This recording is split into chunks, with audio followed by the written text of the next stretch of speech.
hoje é quarta-feira, dia de hipertexto, aquele momento em que você me marca nas redes sociais para que eu possa ver a sua lição bem escrita, marcada, pintada. Olha aqui como é que eu faço aqui. Eu faço as minhas anotações, eu pinto a minha lição, para que a gente possa ter assim esse conteúdo, né, na luz, assim, ó, na frente da gente, né?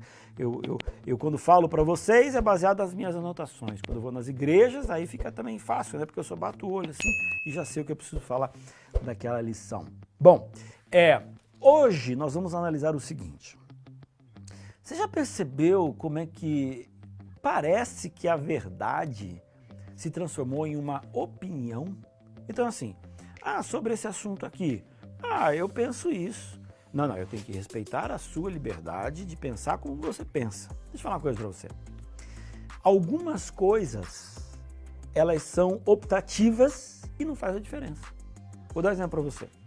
Eu sou paranaense, mas fui morar no Rio de Janeiro e morei ali durante muito tempo. E quando eu cheguei ali, basicamente os meus amigos torciam ou pro Flamengo, ou pro Vasco, ou pro Fluminense, ou pro Botafogo. Eram basicamente esses 4 times.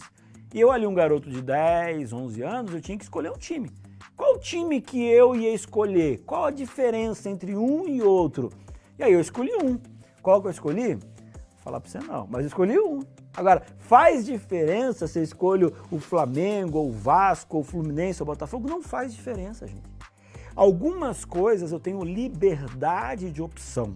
Agora, algumas outras coisas, existe sim o certo e existe o errado. E para estas coisas, não é a minha opinião que deve valer.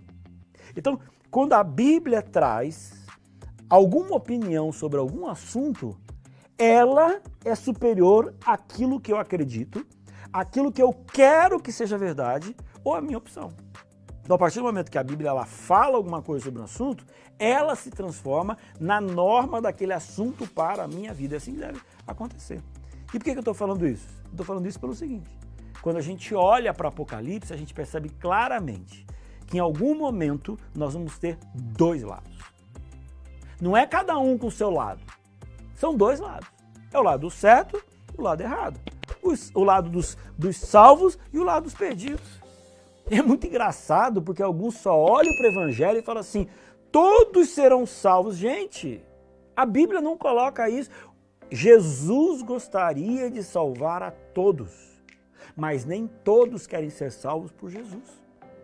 Então, para esses que não querem ser salvos por Jesus, aqueles que querem viver a sua própria vida, aqueles que querem ter a opinião deles a respeito de coisas que Deus declarou, o Senhor fala assim, eu te respeito.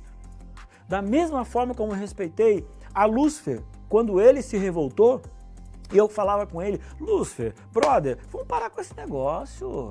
Eu sou amor, eu quero cuidar de você, fica aqui na terra, aqui no céu. E Lúcifer falou assim, não, eu quero tomar a minha decisão.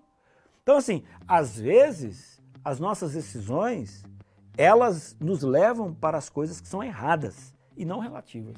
Então, Apocalipse nos mostra que em algum momento, todas as pessoas vão estar classificadas ou de um lado ou de outro. A minha pergunta é, você está disposta a aprender na palavra o que é certo para estar do lado certo? Que Deus possa te abençoar e que Deus coloque no seu coração a vontade de aprender o que Ele tem para ensinar para você. E que você, sem orgulho, se prostre perante a verdade. Deus...